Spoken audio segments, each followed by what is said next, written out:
price control. This is an application of consumer surplus, producer surplus, deadweight loss.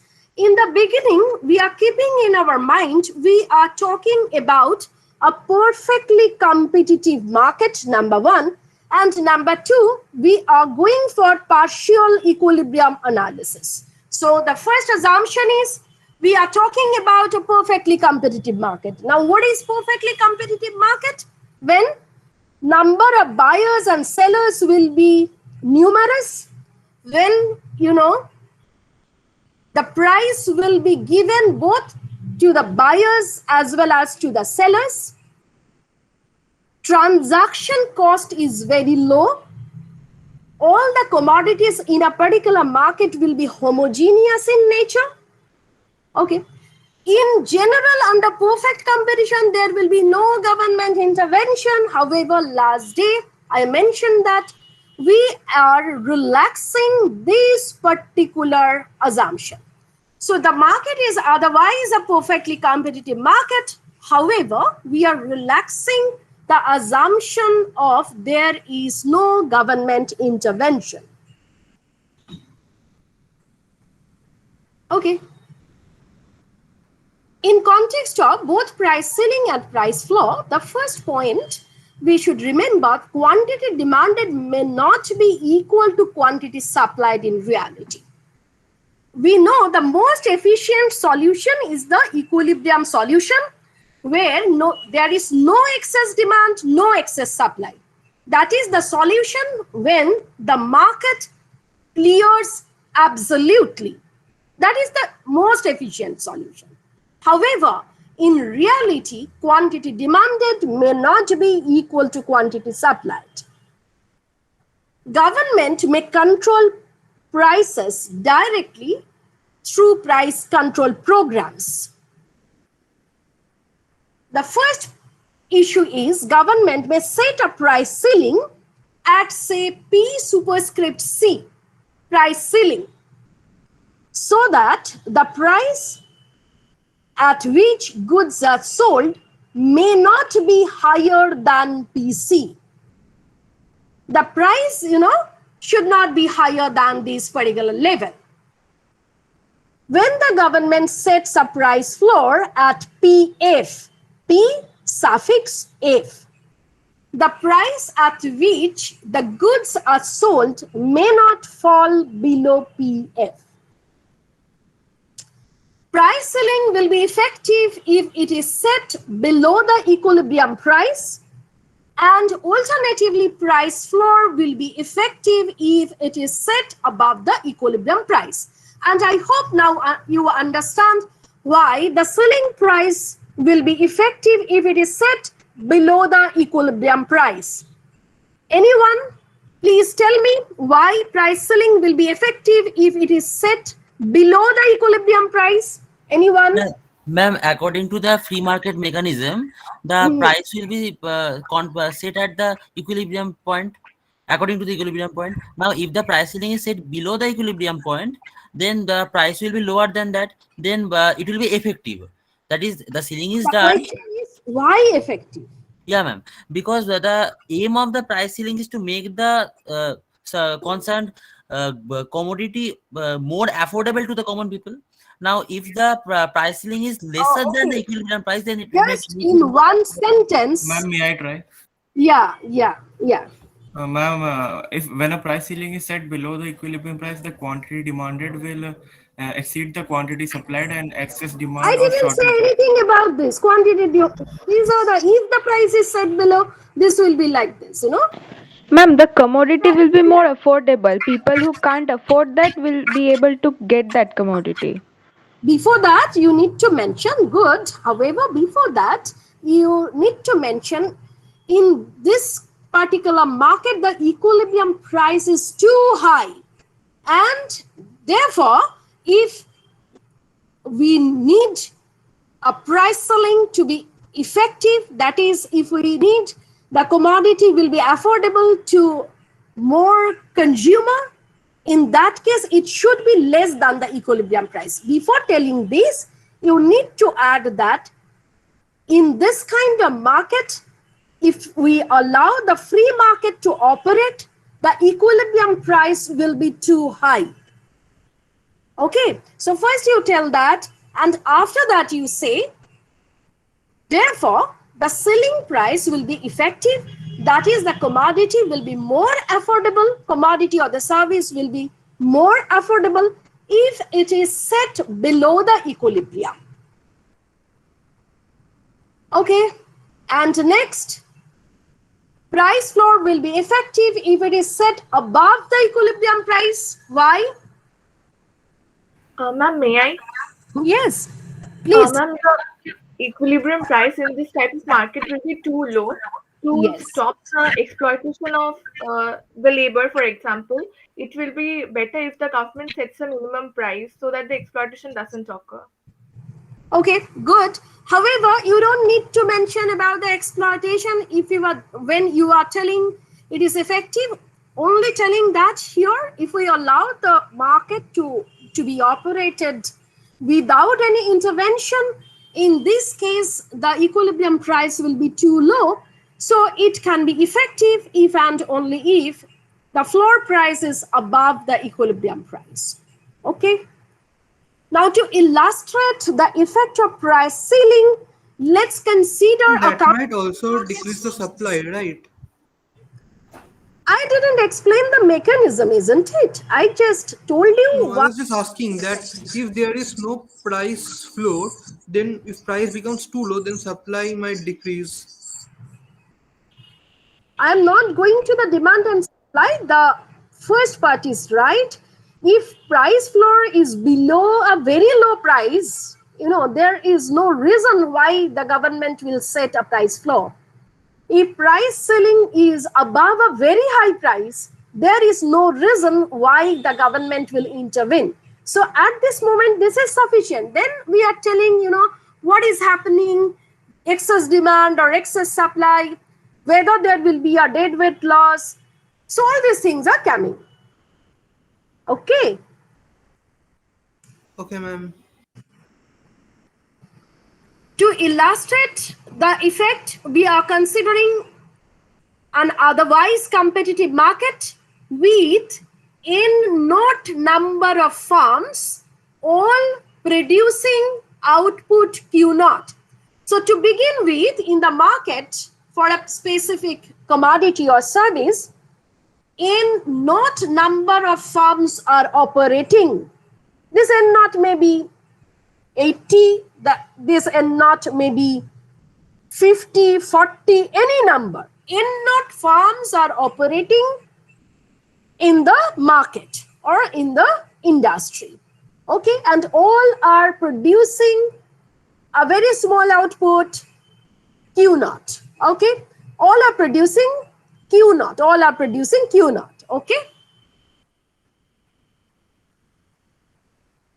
So let's try to understand the mechanism of price ceiling first.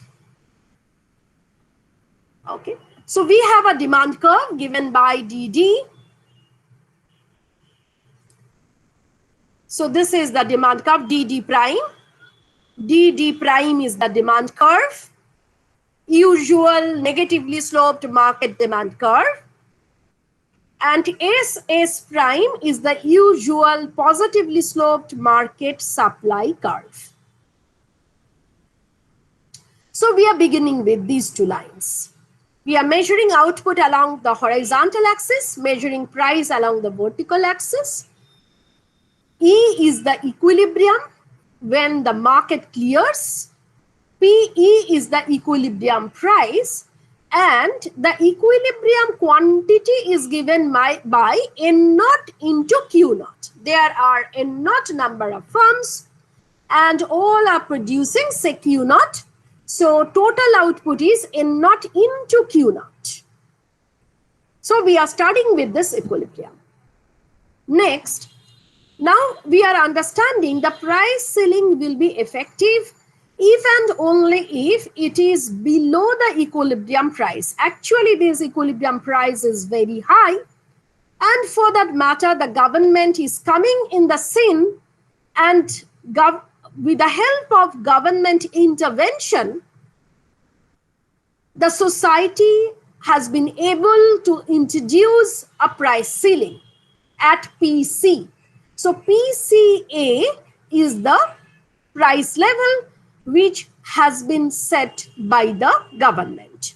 So a system can charge a price below PC, however, it should not exceed PC. Now, many students already tried to say all these things. Now, if this is the charged price, this will be quantity supplied and this will be quantity demanded. So quantity demanded is given by capital Q1. Total demand in the market at PC or at PCA is given by Q1, OQ1. Total demand for the commodity is given by OQ1. However, with these low price, all the firms in the industry will start reducing the amount sold. At such a low price, all the firms in the industry will start reducing the amount to be sold. Okay, number of firms remaining unchanged, I am assuming that the output is given by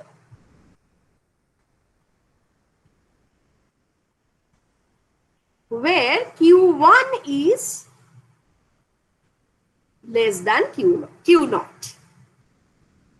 Number of farms remaining unchanged, all the farms will start producing or selling an amount Q1 which is definitely less than Q naught. So at PC or at PCA, there is an excess demand given by, say, if I mark this point as B, given by AB. There is an excess demand which is given by Q1 minus N naught Q1, which is equivalent to AB. So there is an excess demand of AB. Okay. Next,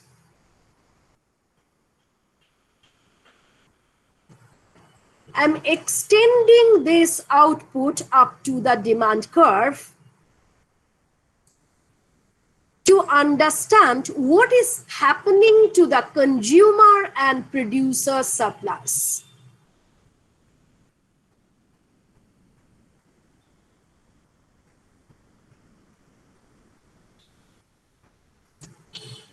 Okay, so I'm extending this demand curve up to this to understand what is happening to consumer and producer surplus. I don't need that line. Okay, so I'm calling this point if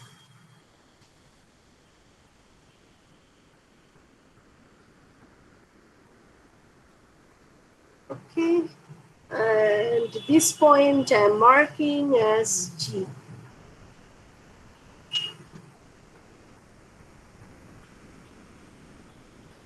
Okay, so initially, that is if we consider the equilibrium price at PE,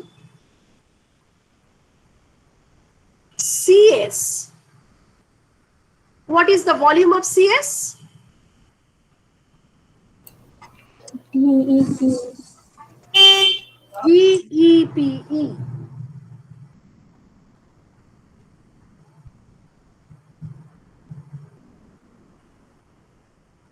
It is given by the triangle GEPE.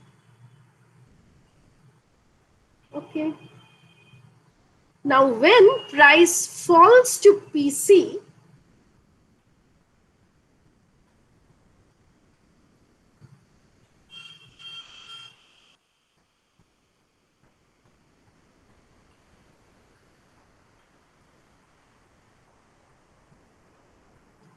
what is the volume of CS?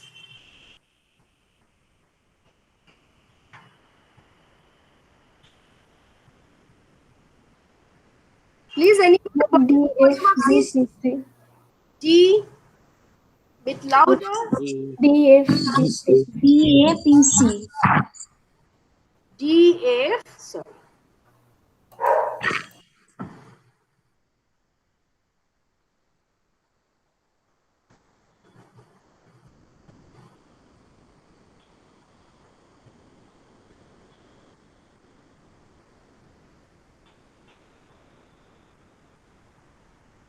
Am I right? DFBPC.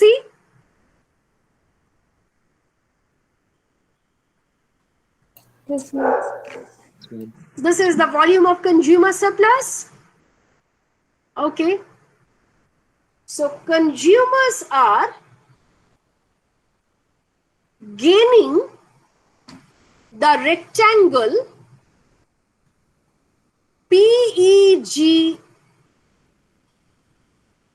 PEGBPC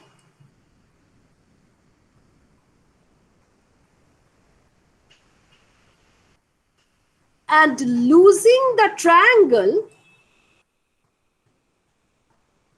FGE.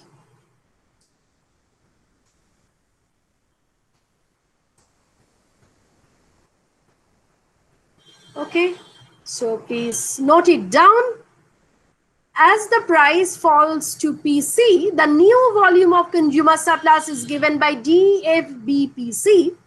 So the consumers are gaining the rectangle PEGPC, whereas they are losing the triangle FGE. Okay.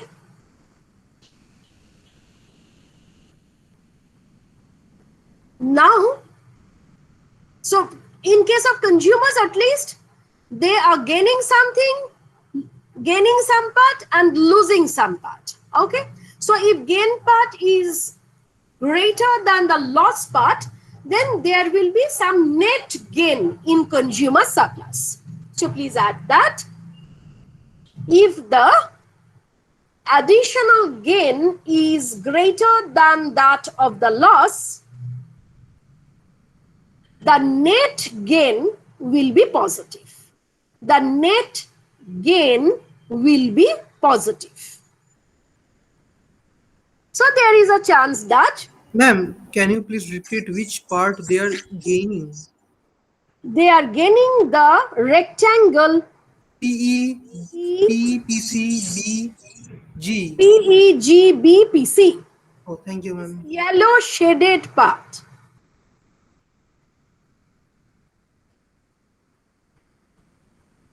This part.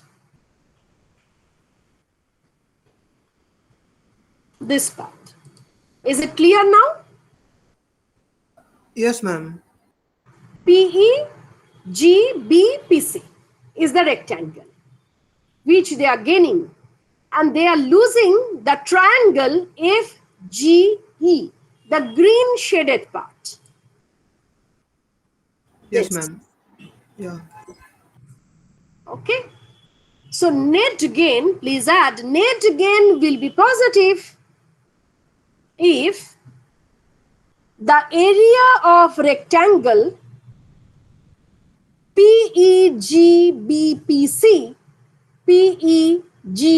PEGBPC is greater than the area of the triangle FGE.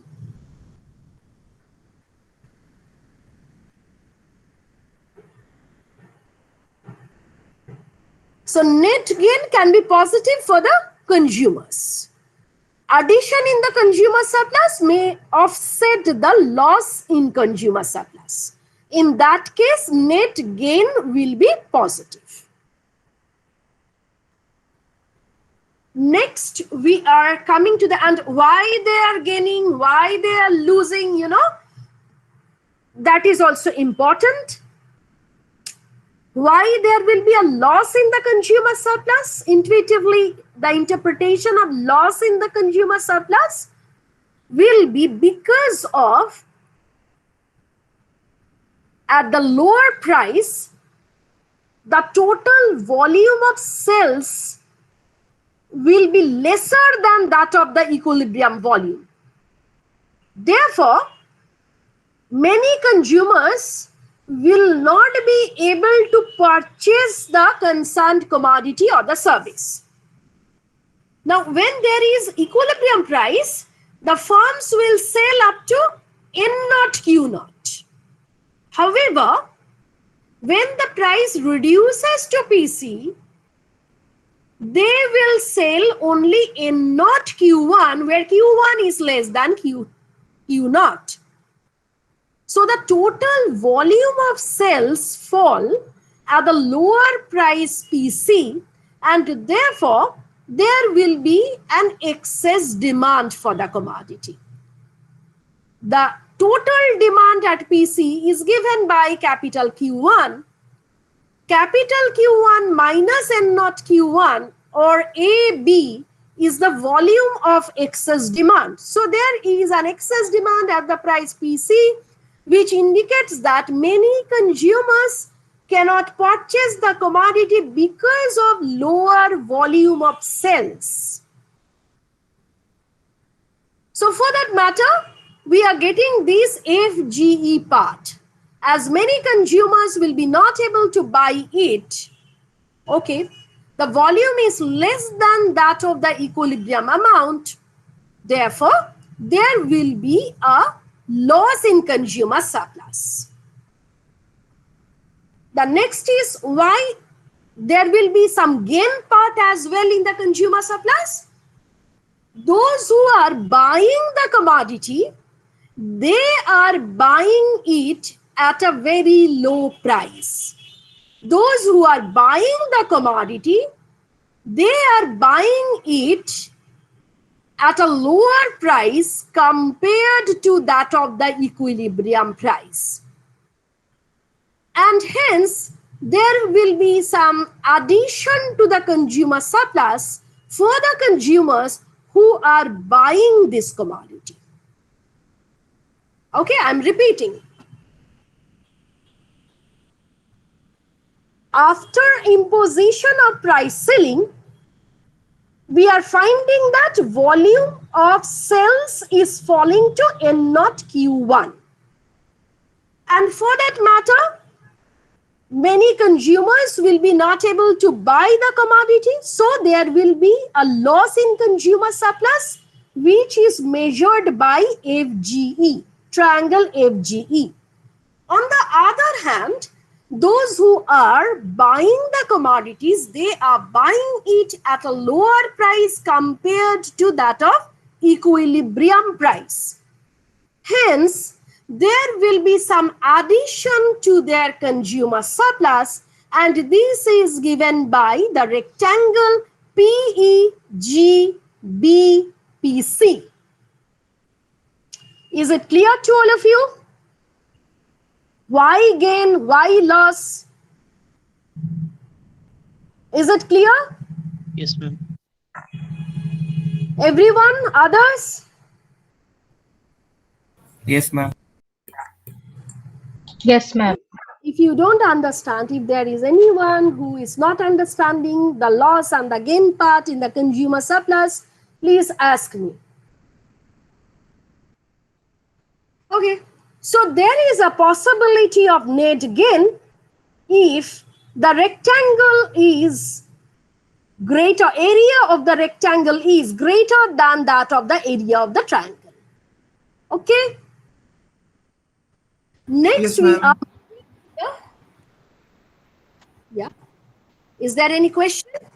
No, ma'am. I just said yes. We can understand that part, that in the additional gain is greater. Okay. Next, I'm moving to the producers. Now, for the producers, ASS prime is the supply curve. And the equilibrium price is given by PEE. Now, when the government is imposing a price ceiling, the equilibrium price is PC. Equilibrium price is PC. Okay. this price is lesser, and therefore they are selling only the amount in not Q1. Okay. So what is the volume of producer surplus at equilibrium price? Anyone? At PE? Ma'am, is PE. I didn't get you. Please bit louder. Let me first write down the thing.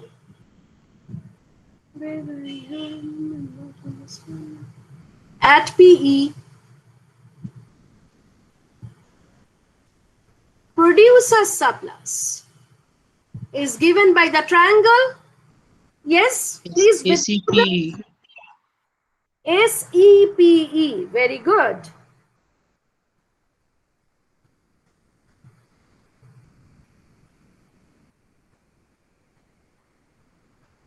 Okay. When price falls to PC,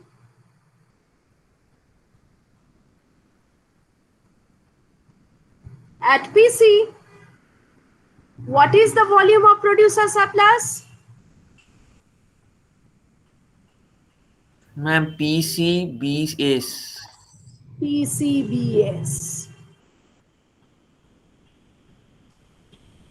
So producer surplus falls to PCBS. Okay. So producers are losing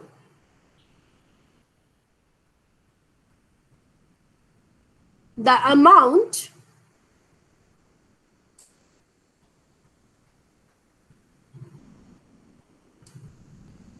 given by this shaded area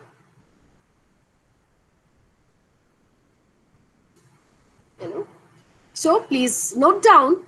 Therefore, the producers are losing the amount PEEBPC. Producers are losing the amount given by the trapezium PEEBPC. This is the loss in producer surplus, total loss in producer surplus. Everybody understood the loss part in the producer surplus given by the trapezium PEEBPC? Clear? Yes or no? Yes, ma'am.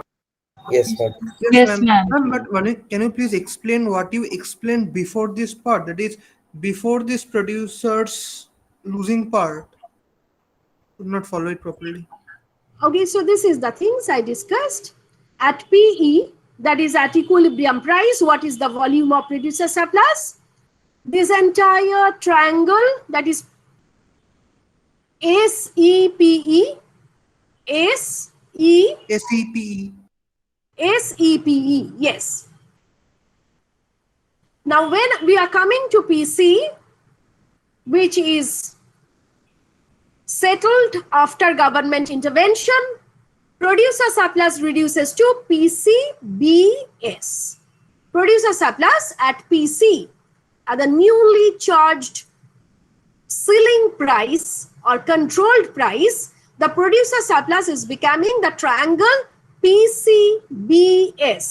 Now you are getting this? Yes, ma'am. Now I can understand. Okay. Therefore, the loss in producer surplus is given by this trapezium PEEBPC. The loss in producer surplus, initially it was this triangle, now it is the smaller triangle. So the loss is given by the blue shaded area PEEBPC. Clear? Yes, ma'am. At first it was a small rectangle, now it is the triangle. So total becomes a trapezium. Yeah, PEEBPC is becoming Yes. a trapezium. Yes. Yeah.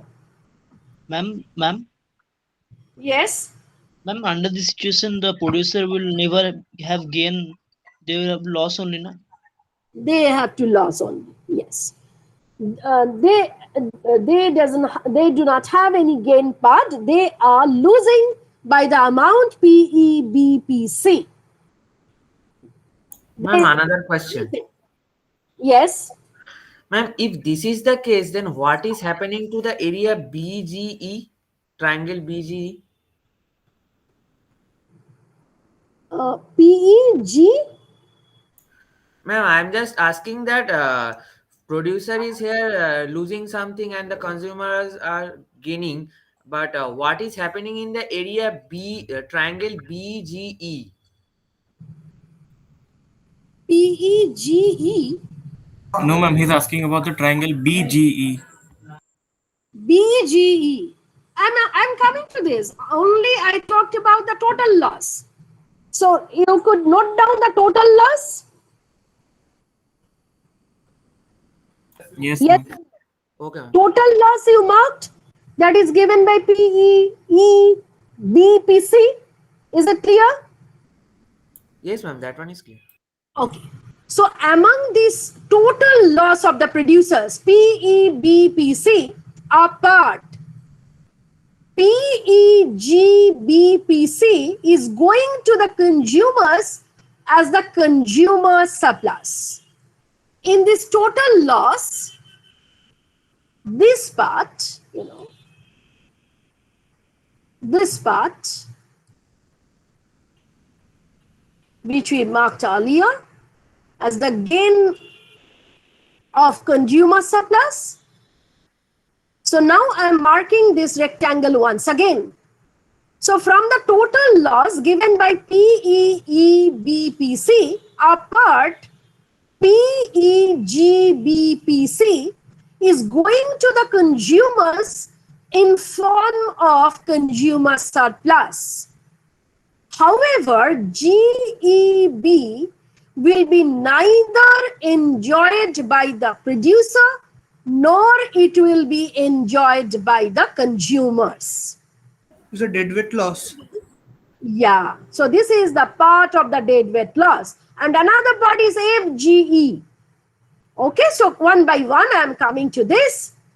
So this rectangle, please note it down. The rectangle PEGBPC is going to the consumers in the form of consumer surplus. However, the triangle GEB will be neither enjoyed by the producers nor it will be appropriated by the consumers.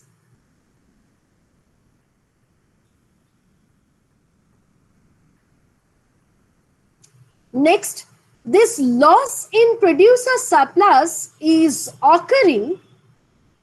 This loss in producer surplus is occurring because of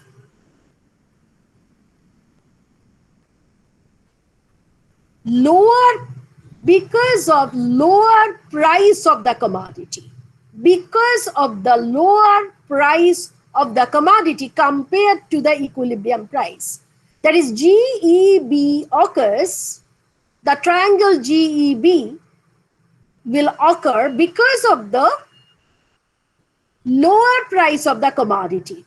At this lower price, producers are reluctant to sell. Producers are reluctant to sell the higher amount Q1. Producers are, Q0. Producers are reluctant to sell the higher amount or higher quantity given by small Q0. Hyphen, they are selling only the amount Q1, which is less than Q0.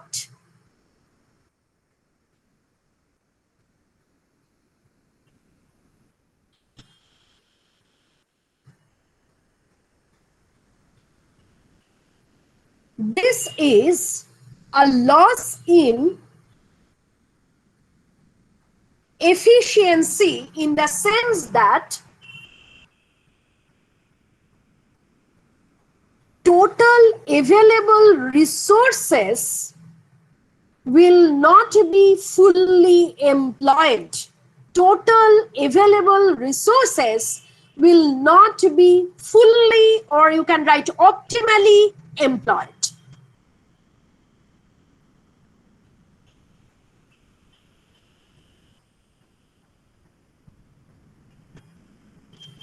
Next, the rectangle PEGBPC, the rectangle given by PEGBPC appears as loss in producer surplus, appears as a loss in producer surplus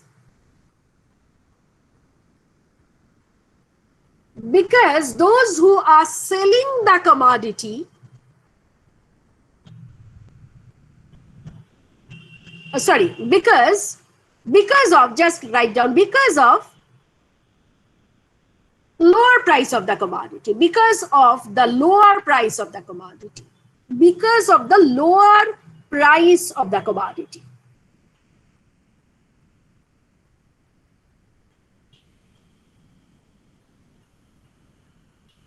Okay, so because of the lower price of the commodity, I am losing this amount while selling Q1 amount, and the triangle is appearing because I'm reducing the amount from Q0 to Q1, and there will be some efficiency loss for that matter. I'll not use my resources optimally. Okay, next. Finally,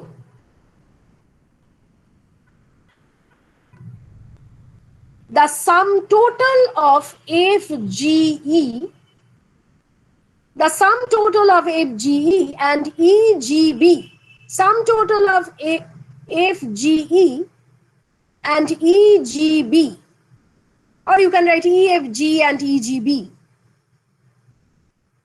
That is the triangle, EFB. That is the triangle EFB.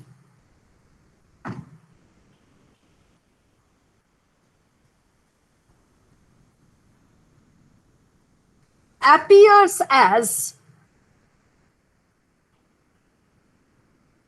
dead weight loss to the society. Appears as dead weight loss to the society.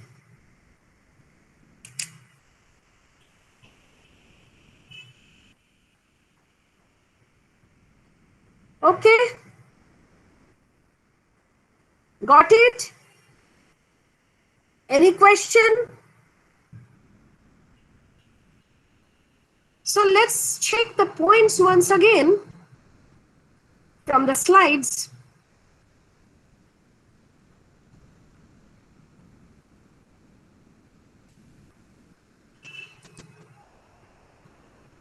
Some of the consumers have been rationed out of the market because of price control. Production and sales fall from N0 Q0 to N0 Q1. Those who continue to purchase can do so at lower prices. They enjoy an increase in consumer surplus given by area A. Your area will be something different, because here I marked the things, marked the area as ABC, So those who are there in the market, they are enjoying this amount, capital A. So this is the gain part in the consumer surplus. The consumer who cannot buy the commodity and therefore suffer from a loss, forego the triangle B in terms of loss in consumer surplus. Okay? So, in not Q1 is the total output. This is the gain part of the consumers, and B, the triangle B, is the loss part of the consumers. So A is the gain part, B is the loss part. Those who are buying, they are buying it at a lower price, therefore there will be a gain part. However, because of lower price, the total production or total availability of the commodity or the service in the market has been reduced to N0 Q1. So some of the consumers will be not able to buy it. So this will be the loss part in the consumer surplus. And Okay, that part is the total deadweight loss, right? That triangle which you just showed. B is the loss, due to consumer supply. Exactly. C will be the loss coming from the loss of produce. Producers. Yeah. So this whole triangle B plus C will finally give us the volume of deadweight loss as we discussed in the last diagram.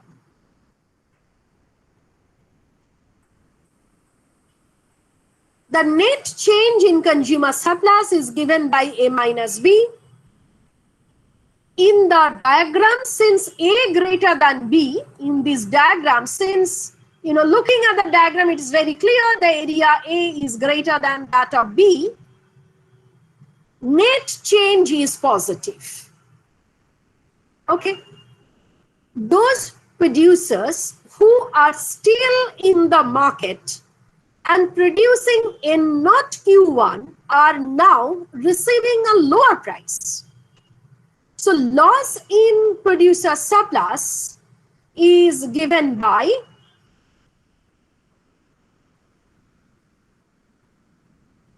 basically A plus C. Total loss in producer surplus is given by A plus C.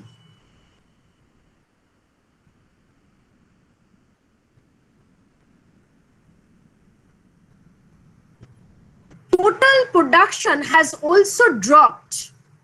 This represents an additional loss and is given by triangle C. So those producers are still producing, they are losing the amount A, and many, total production has also dropped, and for that matter, there will be also a loss, and that is given by C. So from the producer's viewpoint, the loss in producer surplus or the change in producer surplus is given by minus of A plus C, which is negative. So if we bring the consumers and producers together, we can add the surplus of both the agents in the market. A minus B is the consumer surplus, change in consumer surplus, whereas minus A plus C, that is the change in the producer surplus. So ultimately we are getting minus of B plus C when A cancel, because this is the loss part with respect to the producer. However, this is coming as gain part with respect to consumers. So these A and these A will cancel each other. So final loss, that is the loss part, which will be not appropriated either by the consumers or by the producers, that is given by minus of B plus C. This is called the deadweight loss, loss in efficiency caused by price control. This is the loss in efficiency because of price control. Because of price ceiling, this problem has appeared here. So this is Ma'am, a small doubt. first diagram. Yes, any question? Ma'am, yes, ma'am. Here the loss is negative. So, ma'am, don't we say that negative loss is actually profit or revenue? Loss is not negative. It is minus of B plus C. All the values A, B, C are positive. Yes, so minus of B plus C, the value becomes That negative. indicates, loss. If it is B plus C, that indicates gain. Minus of B plus C, when B and C are both positive, the areas are positive. In that case, it is indicating loss. Minus of gain indicates loss. Okay, it is not minus of loss. It is Okay, ma'am. minus of gain. Okay, ma'am. Okay. Now, I am coming to the case where the market demand is really very inelastic. The market demand is very much inelastic. Okay, which means the commodity is a necessity. Commodity is a necessary good. The demand is very much inelastic, almost vertical.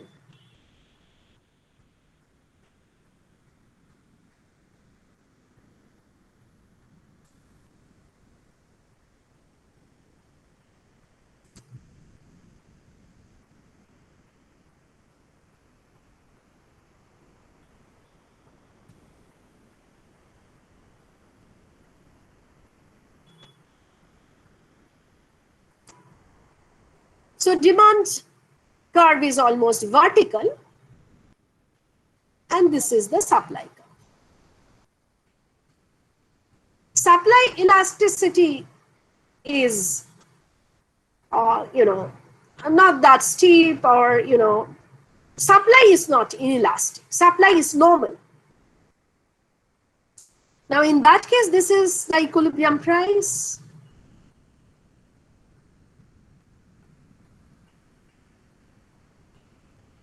Okay, let me set the things bit.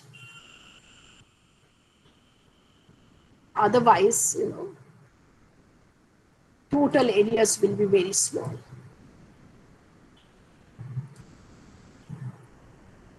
So this is the equilibrium price.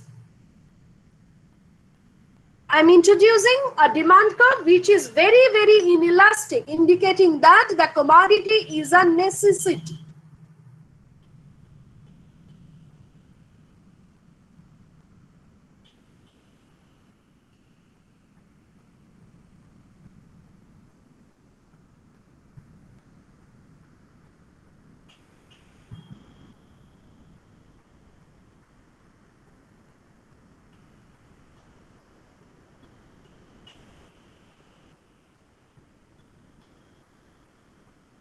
Okay, and then I'm considering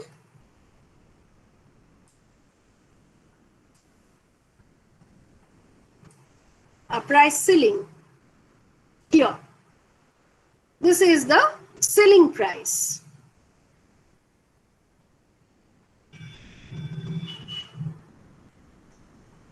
So this will be quantity supplied.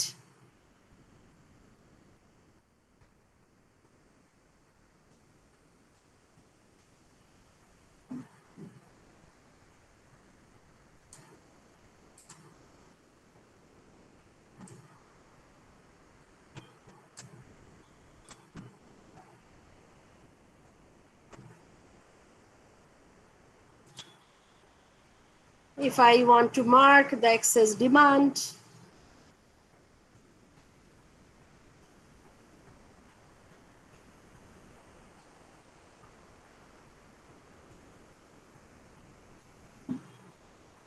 so this is the price PC.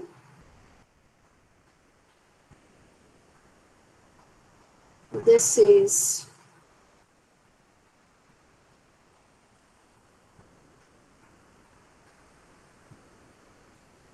and this is Q1. Okay, and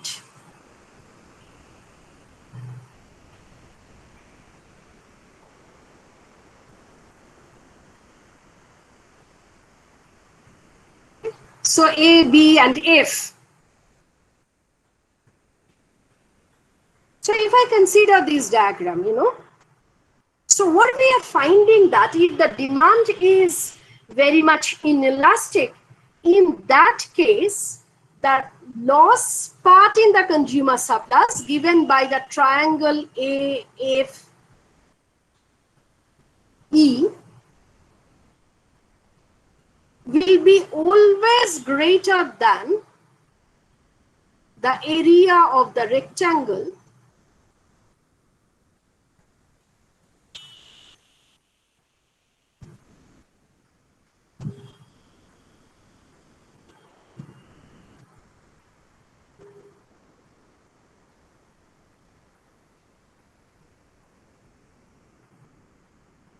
okay. If demand is very much inelastic, that is, many people will like to consume this commodity, whatever be the price of the commodity, because it is a necessity. In that case, the triangle AFE, that is the loss part in the consumer surplus, this is the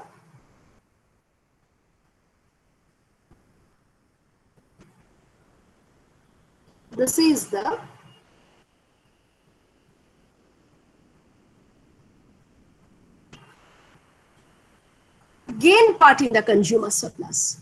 So if this happens, in that case, initially we thought about there will be a net gain in the part of the consumers.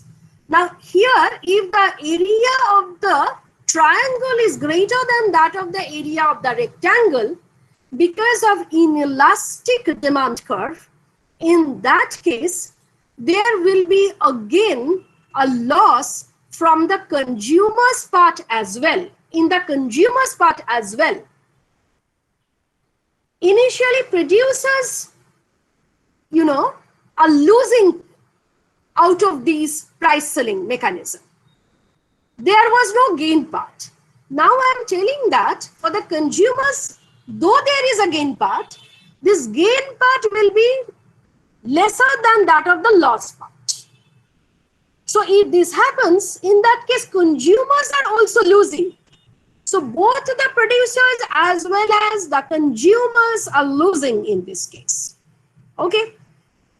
So, that is again the possibility if we consider the demand is very inelastic. So far, whenever I talked about the gain in the consumer surplus, loss in the consumer surplus, I told that as long as this rectangle is greater than the triangle, consumers' net gain will be positive.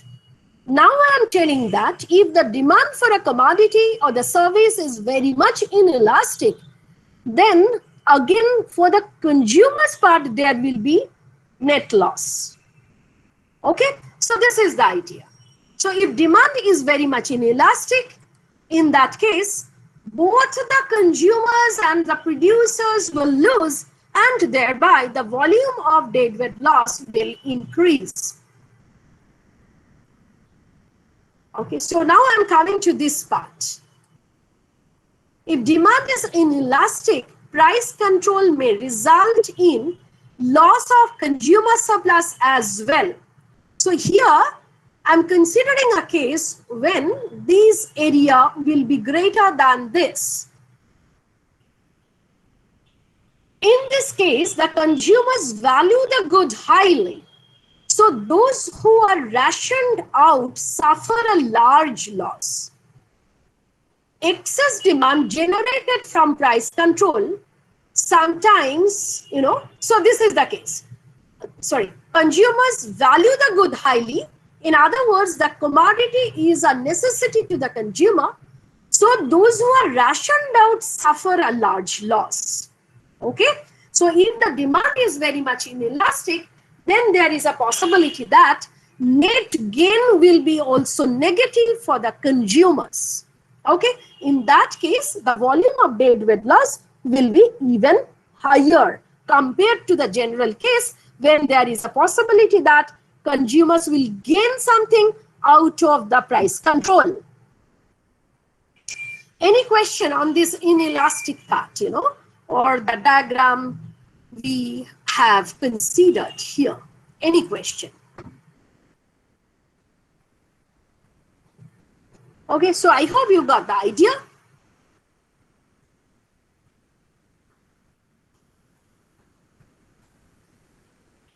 Ma'am, can you please show that diagram once?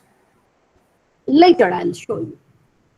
Okay, so, so what happens when we are going for this kind of price ceiling mechanism? There is a chance that, okay, ultimately, there will be high shortage for the commodity and there will be this kind of queues. Okay, shortage leading to queues.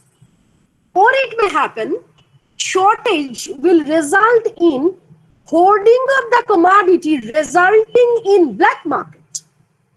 Resulting in black market. Okay, so people, if the commodity is more or less durable, not that perishable, okay, in that case, hoarding will start. Okay, so when I was in school, in class 7 or 8, we faced this kind of thing. We faced this kind of thing for sugar. There was a price control in sugar because the market price was too high, and there was long queues in front of the shops. And people or the sellers started to hoard the commodity because sugar is not that perishable, and there was a black market. Okay, so many a times for the kerosene, etc., we found this kind of thing in our childhood days. Okay, so your biggest experience, I think, is the pandemic. You are too young. However, when I was in school, in my school days, I got all these things. The problem of hoarding, black market, and these kind of long queues, this kind of problem. Okay, so let's see. Excess demand generated from price control sometimes takes the form of queues, sometimes curtailments and supply rationing. You will be able to consume only this much. Government is telling this thing. This is curtailment in curtailments, or this is called the supply rationing. Rationing means a quota. So you have this quota, you will be able to consume only this much. Okay, per head consumption of this commodity will be only this much. This is called the rationing.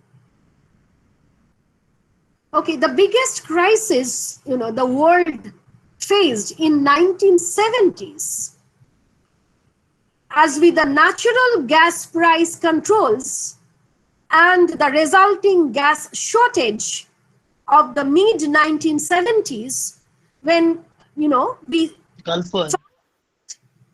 industrial consumers of gas had their supplies cut off, forcing factories to close. This was the scenario in mid 1970s all over the world. A very Ma'am. biggest crisis. Yes, I'll ask for the questions. Why you disturb? No, not question, ma'am. So what's the problem? I'm saying 1970s at Gulf War crisis. Yes, Gulf War crisis resulting in this kind of shortage. Yes. Okay. So, sometimes there is crisis all over the world. Sometimes there is crisis in a set of countries or in a particular region. Now you are facing the problems with the petroleum, etc. Every day the price is increasing. Okay. Apart from price control, there are several other things as well. However, you are also getting this kind of scenario, black market, hoarding, etc.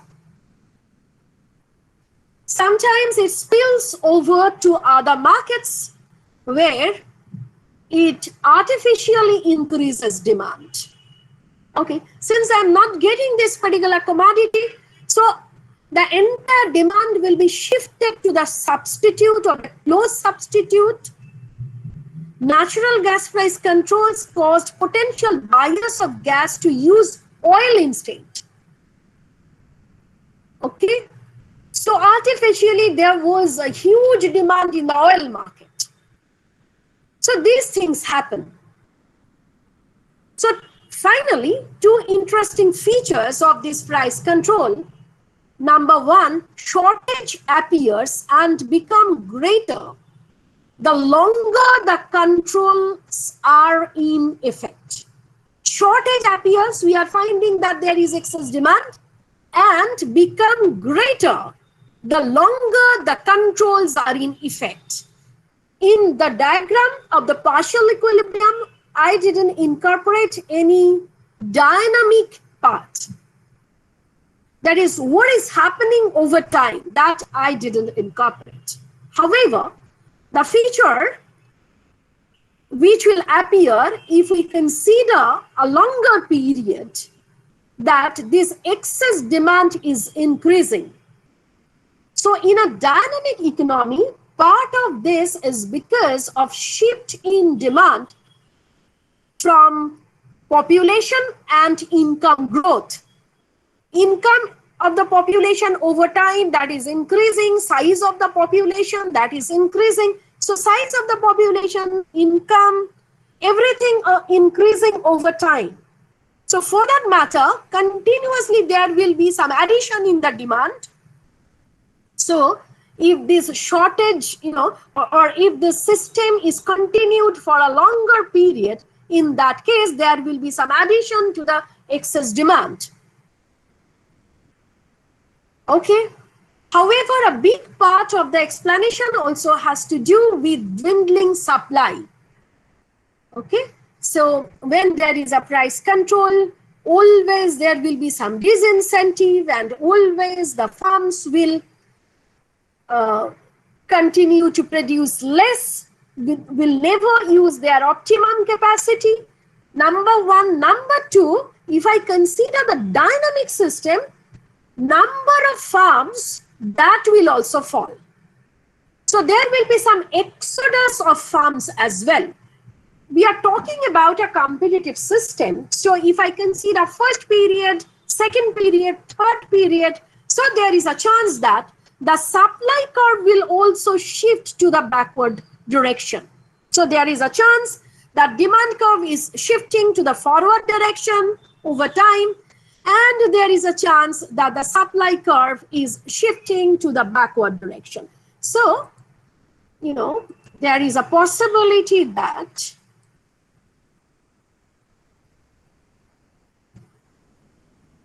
this is the initial demand supply. Okay.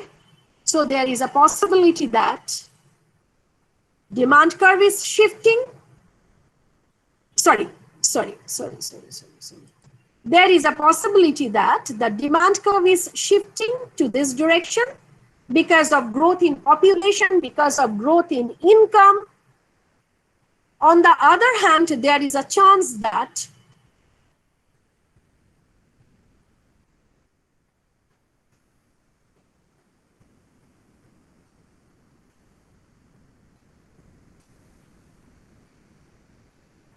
the supply curves are also shifting.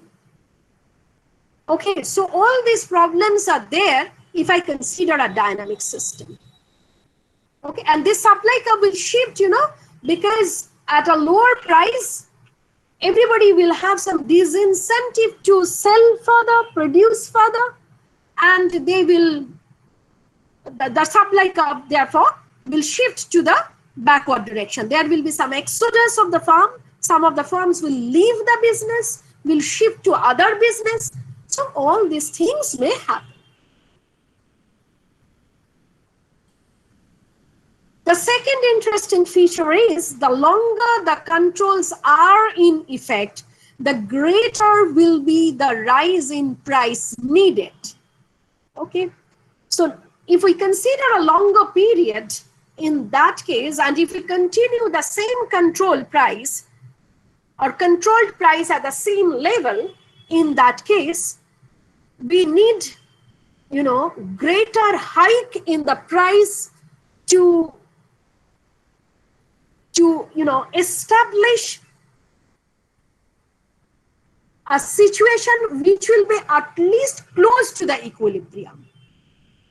So if we, if the government continues to set a particular controlled price, and if we consider a dynamic system, higher and higher hike in the price will be required to establish a situation which is at least close to the equilibrium one. So these are the very interesting features of price ceiling. Okay. So go through the text, go through these points, and try to prepare your own note on price ceiling. And one group needs to discuss the points related to price flow. Today I'll show you the diagram, I'll give you some hint. However, you need to prepare your small project on the idea of price flow. So first you make 4 groups, then I'll assign a particular group to prepare a project on price flow. What is the mechanism? Giving some example and then telling the entire class what are the interesting features of price floor, etc. Okay?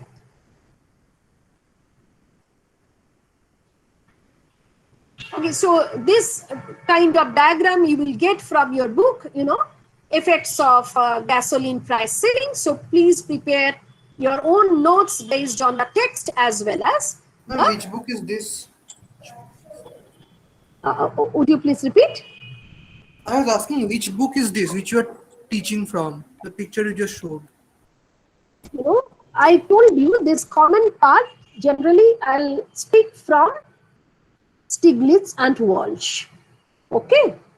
Okay, ma'am. Actually, we are following so many books, so I got a little confused. Why you are following so many books? No, not for your paper, like for like so many. For the common part, you have to follow Stiglitz and Walsh very clearly. And I told you, when I'll tell you for this part, you can consult this. Only then you consult that book. So why repetitively you are telling that too many books are there? It is a major class. It's not a school level thing.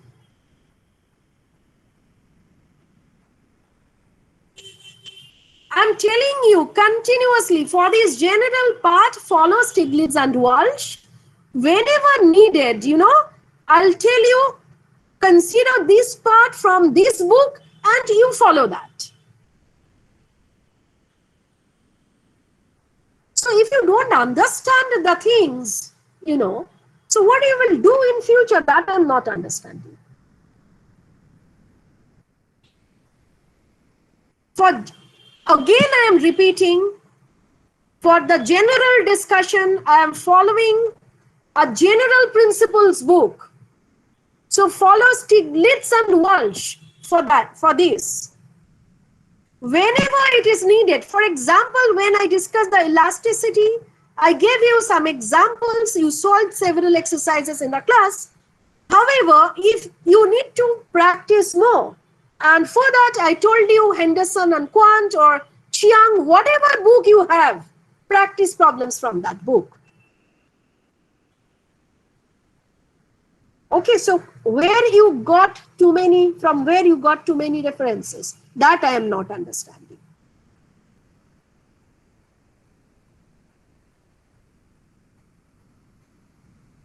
The second topic of your project is black market. Hoarding and black market. So please note it down. This will be the second topic. Hoarding and black market. So what is meant by hoarding? What is the definition of the black market? Giving certain examples of black market, etc. And mechanism of the black market that you have to explain. So one project will be on price floor, another project will be on hoarding and black market, which is continuation of price ceiling.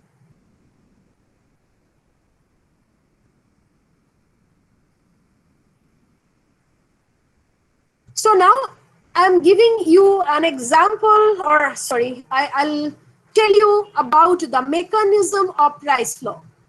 Okay. Mechanism of price flow.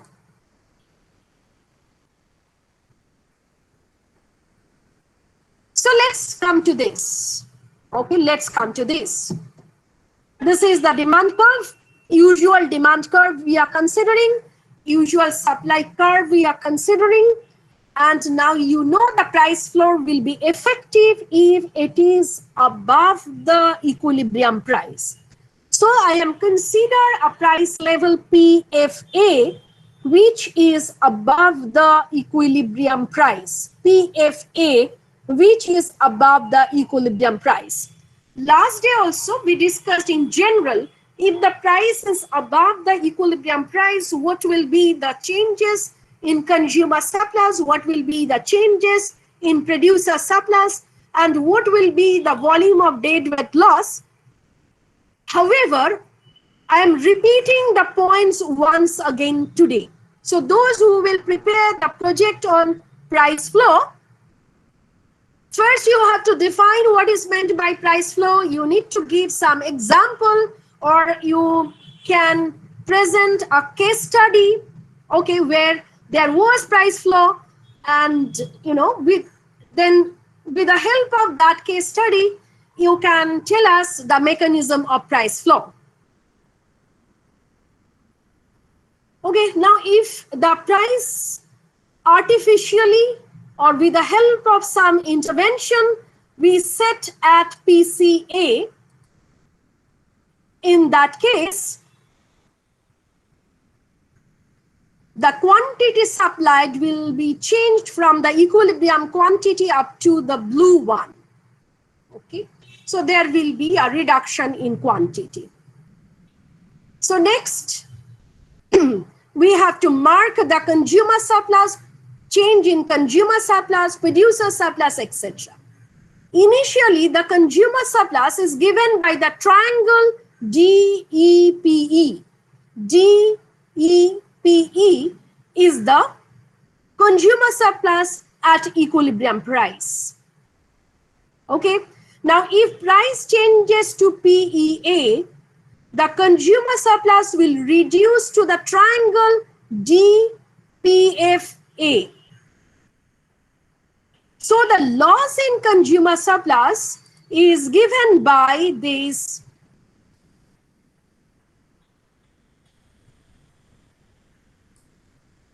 shaded area. So loss in consumer surplus is given by PFA EPE.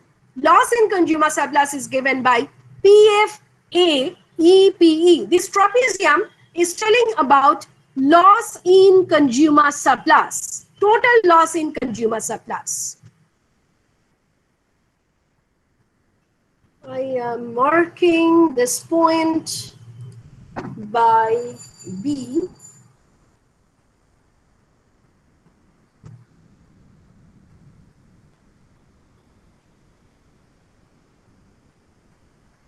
This is B, Now I'm coming to the producer side. At equilibrium, the producer surplus is given by PEES. Producer surplus is given by PEES. That triangle is giving us the volume of producer surplus. Now, when the price is PFA, the gain in producer surplus is given by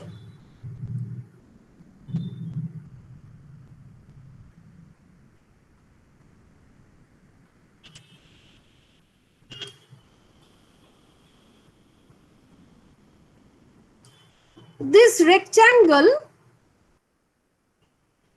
PFABPE. This is the gain in producer surplus. However, there is a loss as well. This is the loss part in producer surplus. So if I mark this point,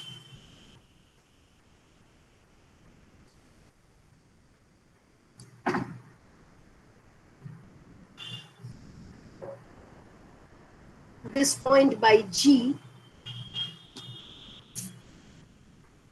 the gain in producer surplus is given by PFABPE, whereas the loss in producer surplus is given by BEG. Loss in producer surplus is given by BEG.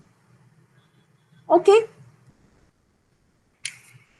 Among these, the rectangle PFABPE, if I look at this, this is a part of the loss in consumer surplus. However, this part will be appropriated by the producers in the form of gain in producer surplus. PFA BPE is the loss part if I look at the problem from the consumer's viewpoint. However, this part will be appropriated by the producers in the form of increase in producer surplus. Okay, so this is not the total loss to the society, loss for the consumers. However, it will be appropriated by the producers. Now, this BEG part is appearing in the system because of the fact that producers are producing less at the higher price. The quantity sold at higher price has been reduced from the equilibrium quantity. And for that matter, all the producers operating in the market needed to reduce their volume of production. And as a matter of fact, the producers cannot use the entire available resources optimally, though they are enjoying a higher price. And for that matter, BEG is coming. There is a curtailment, there is a reduction in the production of all the firms. And for that matter, they cannot use the resources optimally. Therefore, there will be a loss which is given by BEG. Those who are producing now, they are getting higher price for the volume of production. And for that matter, the producers will gain something, and that is given by the rectangle PFA-BPE. This PFA-BPE is coming from the consumers. Consumers are losing this amount and producers are appropriating this amount. Finally, what we are getting, there is a total loss which will be neither appropriated by the producers nor by the consumers, and that is given by AEB plus BEG. AEB plus BEG, or the triangle AEG. This triangle is nothing but the deadweight loss to the society. This triangle is the deadweight loss to the society. So now, if you want to know anything about the price floor, the mechanism, please ask me.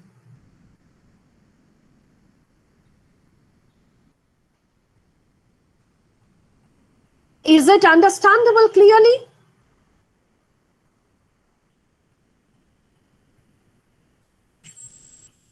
Yes or no?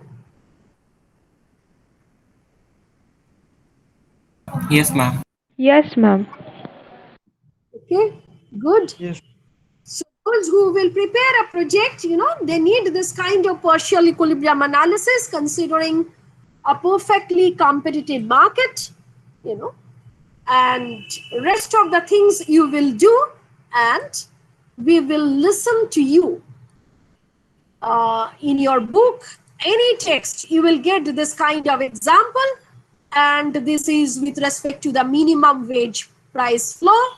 However, you can consider a case study of the agricultural market, and you can prepare your argument using minimum support price required for the agricultural commodities. Okay, there are great debates regarding the farmers' law, and all these things are happening. And I hope many of you checked the media, all the reports, etc., etc. So if you like, you can bring some points from that. Ma'am, is there a deadline to this? Yeah, definitely. There will be a date for presentation. First prepare the group. So now we will have a break, and after that we will start the taxation and the subsidy part.